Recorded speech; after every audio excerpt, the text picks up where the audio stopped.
ज्या दिवसापासून 27 गावं या महापालिकेत समाविष्ट झाली त्या दिवसापासून कामगारांचे जे आंदोलन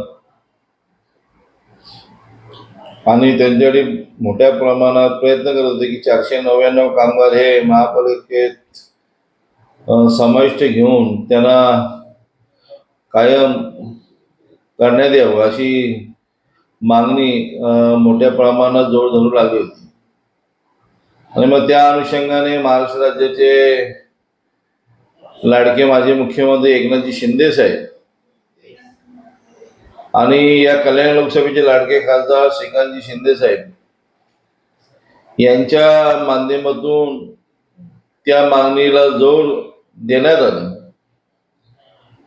अनेक राज्य स्तरावर महापालिकेच्या स्तरावर बैठका घेण्यात आल्या आणि त्या बैठकीला यश सन्माननीय श्रीकांत शिंदे साहेबांच्या माध्यमातून मिळालं गेलं. आणि आज नवरात्राच्या खरं तर 15 ऑगस्ट रोजीच आपण त्या 499 कामगारांपैकी 21 कामगारांना पत्र दिलं होतं, पण काही कामगारांचे पेपर पडतानाच वेळ लागलं गेलं. पेपर, पोलीस पंचनामा या सर्व गोष्टी करण्यासाठी आज नवरात्राच्या दिवशी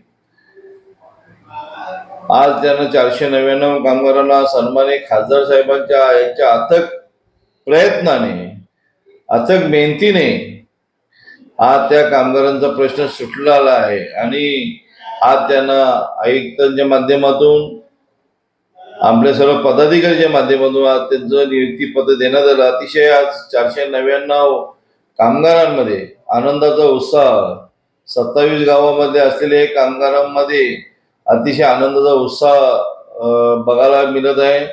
मी मनापासून सन्माननीय आदरणीय नेते सन्माननीय एकनाथजी शिंदे साहेब, आदरणीय लोकसभेचे खासदार सन्माननीय श्रीकांतजी शिंदे साहेब यांचं मनापासून अभिनंदन करतो, आभार मानतो. आणि ज्यांनी याच्यात सहभाग घेऊन कामगारांना ताकद देण्याचं काम केलं त्यांचंही मनापासून आभार मानतो की कायमस्वरूपी त्यांना घेण्यात आलं. आणि आज आयुक्तांचं मनापासून आभार मानतो, सर्व लोकप्रतिनिधींचा आभार मानतो.